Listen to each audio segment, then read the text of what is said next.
137 करोड़ की आबादी वाला हमारा भारत दुनिया का दूसरा सबसे बड़ा जनसंख्या वाला देश है।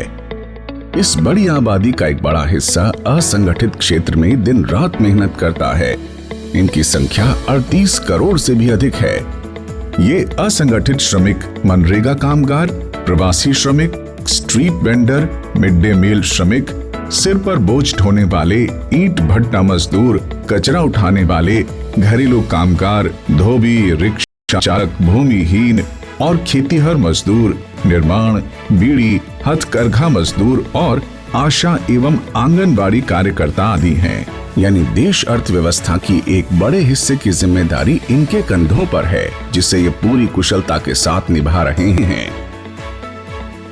हमें इस बात का गर्व है कि हम एक आर्थिक महाशक्ति बनने जा रहे हैं और इस मकाम को हासिल करने में इनका बहुत बड़ा योगदान है। इनके इस योगदान को देखते हुए सरकार असंगठित क्षेत्र में काम करने वाले श्रमिकों का एक डेटाबेस बना रही है।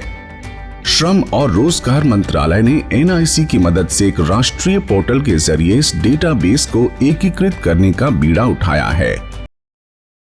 पोर्टल पर असंगठित क्षेत्र के श्रमिकों का रजिस्ट्रेशन किया जा रहा है और उन्हें ई श्रम कार्ड दिया जा रहा है।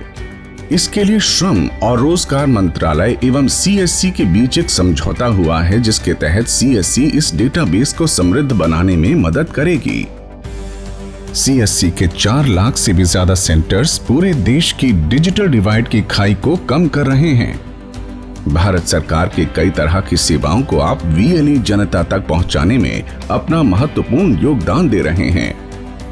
इसके तहत आप असंगठित क्षेत्र के श्रमिकों को मंत्रालय की ई श्रम पोर्टल पर रजिस्ट्रेशन करवाने में मदद कर सकते हैं। श्रमिकों का पंजीकरण करने से पहले आपको 3 बातों का विशेष ध्यान रखना है। पहला, पंजीकरण करवाने वाले श्रमिक की उम्र 16 साल से ऊपर और 59 साल के नीचे होनी चाहिए। दूसरा, श्रमिक इनकम टैक्स का भुगतान नहीं करता हो। और तीसरा, श्रमिक ईपीएफओ और ईएसआईसी के सदस्य ना हों। अगर श्रमिक ये सभी शर्तें पूरी करते हों तो आप उनका रजिस्ट्रेशन कर सकते हैं। इसकी शुरुआत करते हुए सबसे पहले आप सीएससी के डिजिटल सेवा पोर्टल पर जाएं। लॉगिन करके वहां ई श्रम सर्विस सर्च करें। यहां आप ई श्रम के पेज पर रजिस्ट्रेशन थ्रू सीएससी डिजिटल सेवा पर क्लिक करें। इससे आप अपनी ई श्रम के डैशबोर्ड पर आ जाएंगे। यहां आपको अब तक हुए रजिस्ट्रेशन की पूरी समरी दिखाई देगी। अब श्रमिक को रजिस्ट्रेशन करने के लिए न्यू यूडब्ल्यू को चुनें। श्रमिक से उनका मोबाइल नंबर पूछें, कैप्चा कोड भरें। अब श्रमिक से पूछें कि क्या वो ईपीएफओ या ईएसआईसी के सदस्य हैं। उसी अनुसार यहाँ दिए गए विकल्प को चुनें। श्रमिक के न कहने पर ही यहाँ नो ऑप्शन को चुनें। इसके बाद सेंड ओटीपी पर क्लिक करें। श्रमिक के मोबाइल पर एक ओटीपी आएगा, उसे भरकर वैलिडेट करें। वैलिडेट करते ही श्रमिक का आधार नंबर पूछा जाएगा। आप श्रमिक से उनका आधार नंबर लेकर उनकी आधार संख्या भरें। ई-केवाईसी के लिए आप श्रमिक की फिंगरप्रिंट, आंखों की आइरिस या फिर ओटीपी में से किसी भी एक विकल्प को चुनकर सबमिट करें। यहाँ मान लेते हैं कि आप फिंगरप्रिंट का विकल्प चुनते हैं, तो अब आपको अपने स्कैनर पर श्रमिक की फिंगरप्रिंट लेनी होगी। श्रमिक की फिंगरप्रिंट मैच होते ही आप उसे वैलिडेट करें। इससे आधार में पहले से दर्ज सभी जरूरी बेसिक जानकारी का डेटा अपने आप सिंक हो जाएगा। आपकी स्क्रीन पर श्रमिक की आधार ई-केवाईसी संबंधी जानकारी दिखाई देगी। इसके बाद इस प्रोसेस के 5 चरण हैं जिन्हें आपको फॉलो करना है। इसमें सबसे पहला पर्सनल इंफॉर्मेशन है। पर्सनल इंफॉर्मेशन पर क्लिक करें और श्रमिक से पूछते हुए सभी जानकारी भरते चलें। सेव एंड कंटिन्यू पर क्लिक करें। इससे आप दूसरे चरण यानी एड्रेस पेज पर पहुंच जाएंगे। यहां आप श्रमिक का स्थायी और वर्तमान पता भरें। सेव एंड कंटिन्यू पर क्लिक करें। इससे आप तीसरे यानी एजुकेशन और इनकम संबंधी जानकारी वाले पेज पर आ जाएंगे। यहां आप श्रमिक की शैक्षणिक योग्यता और मासिक आय का विवरण श्रमिक से पूछकर भरें।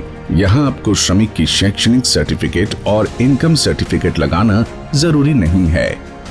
सेव एंड कंटिन्यू पर क्लिक करें।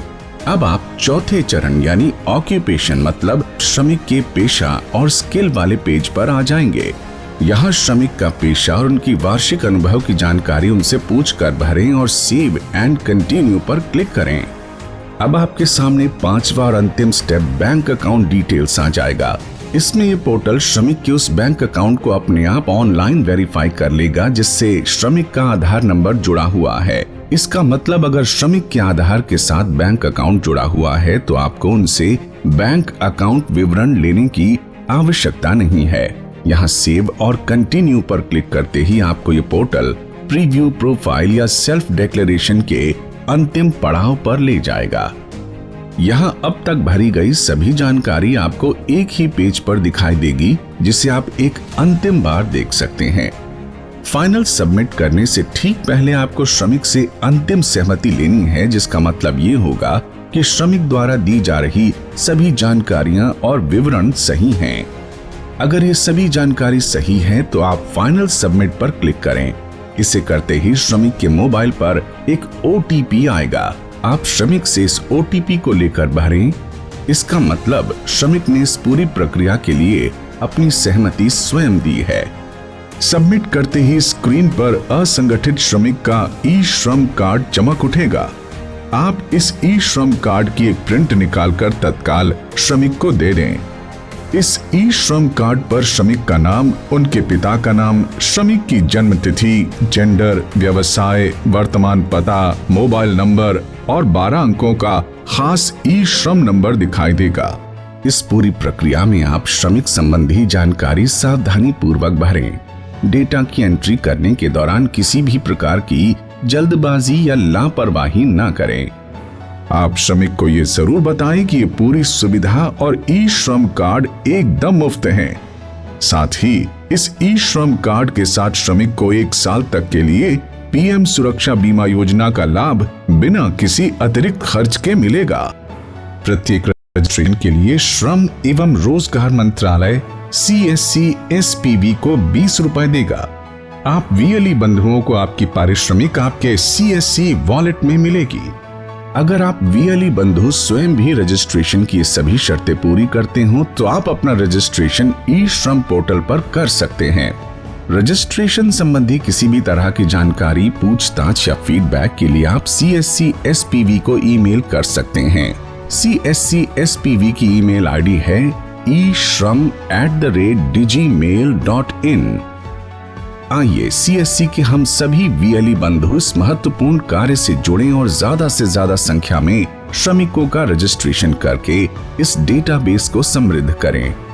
पात्र श्रमिकों के हितों की रक्षा करने के लिए श्रम एवं रोजगार मंत्रालय की मदद करें।